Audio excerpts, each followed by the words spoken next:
Welcome to Luca and Miguel. Enjoy the video.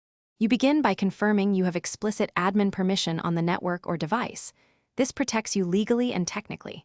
Next, locate where the block is applied: host's file, browser extension, router firewall, or DNS. Once done, make a full backup of any file or router config you will edit, so you can restore if needed. You'll edit system-level settings, so use an elevated account and note each change step by step, which makes undoing safer and faster. Now you perform the core edits. If the host's file contains blocked domains, remove those lines and save with the same permissions, then flush the DNS cache.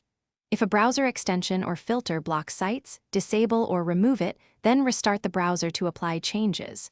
For router-level blocks, log into the router, edit firewall or parental control rules, or switch DNS to an allowed service. Save and reboot the router.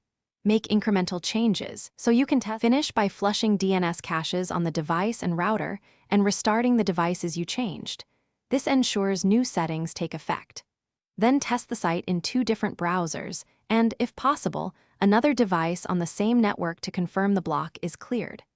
Make sure to re-enable any essential security controls you still require, so you don't create unintended vulnerabilities.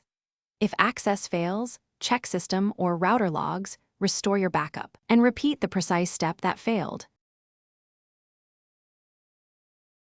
Thanks for watching and please subscribe. It's the best investment you'll ever make.